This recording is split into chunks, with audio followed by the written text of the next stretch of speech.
Change is also leading to social inequities. We're joined by Joseph Williams. He's a senior news editor for U.S. News and World Report. Welcome back to the show. Hi, nice to be here. So for people who are trying to understand the correlation, break down how the issues of racial equality and climate change are connected. Well, it's a bit complex, but the big picture is simple.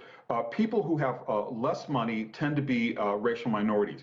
Racial minorities tend to live in places that don't get a lot of attention from governments, like the marshland report you had earlier. You're talking about areas in mostly the southern United States, Alabama, Mississippi. Those areas, they're heavily populated with African Americans, but those are the very areas that are going to have more intense storms. They're going to have hurricanes that really do a lot of damage, like Hurricane Katrina did in 2005. And that is almost a textbook study.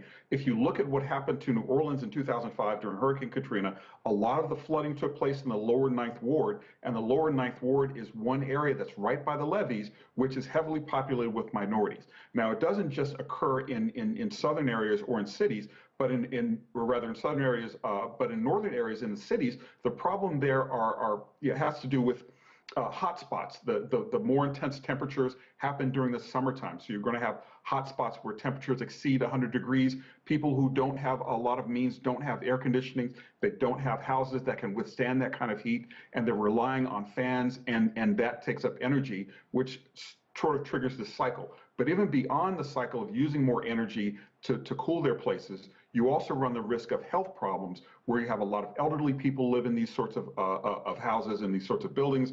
They cannot take temperatures too much, and they can't afford to leave. So it becomes this vicious cycle where the least among us are going to suffer the most profound impact of climate change, and those tend to be, in the United States at least, Black and brown people. And we are seeing, even within the same area, the uneven impact, for example, of some of these recent climate change-related weather events on the poor and people of color. For example, what we saw with winter in Texas and Mississippi.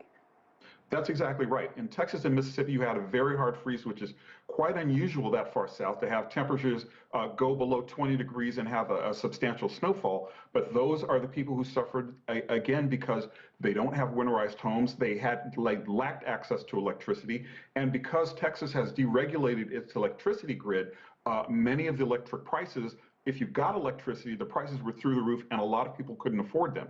So you get a double whammy where excess temperatures in the summertime, deep freezes in the wintertime, and those deep freezes are happening further and further south and for longer and longer periods of time. And obviously, those who had the economic means to leave some of these areas when these things happened had a very different experience for people who then had health concerns and economic fallout stemming from these events. What are we seeing in terms of the fallout? Well, in terms of fallout, you're seeing a lot of people who have been displaced, and that's going to happen quite a bit with climate change in some of these areas as well. People are displaced. They can't afford a new place if the one that they're in is substandard. They're having to compete for homes with people who have more money. Even if they do get displaced, they may not be able to afford the new place that they're living in. And it becomes a problem of gentrification as well, where you have residents who are looking for cheaper housing as the prices of housing go up. They're tending to displace a lot of people in these poor communities as well. Economic opportunities are less. Education is lower. And one factor leads into the next, and all the triggers that happen with climate change are going to be that much more difficult to overcome, and they will have less and less government help because government is not interested in helping people who live in such places. Now, as you mentioned, speaking of government, we know that President Biden has made climate change and environmental concerns central to his policies. But what action is being taken by the Biden administration in regards to this issue, and what else can we expect? What you can expect from the Biden administration is more incremental steps. The problem that you have with the White House and Congress and expecting government to do more is the fact that government they have to get approval from Congress, and Congress is narrowly divided.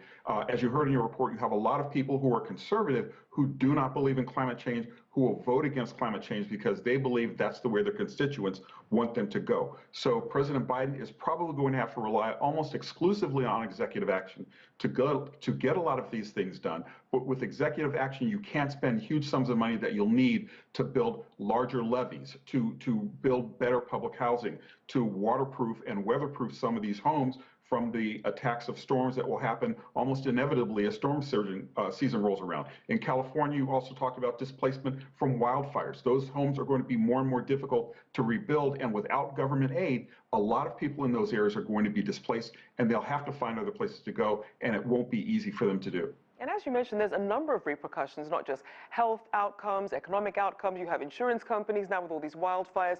What about leaders in the private sector? What are they doing to address this correlation between race and climate change? Well, you mentioned insurance companies. A lot of them are talking to their clientele. They're trying to get government involved in helping Black and brown communities be able to withstand these sorts of events, because they're not the only ones who are affected. Insurance companies are having to dole out millions and sometimes billions of dollars by some estimates to handle the repercussions and handle the effects of climate change. So business leaders know that this is a problem. They know that this is a problem for certain communities, and they are on board with trying to get government to do something and trying to get government assistance. But again, the problem there is that you have a two-party system in America, one party that definitely believes in climate change, the other one that's quite skeptical about it. And to get any kind of meaningful government action, even with the impetus of private businesses behind them, it's a tough sell on Capitol Hill.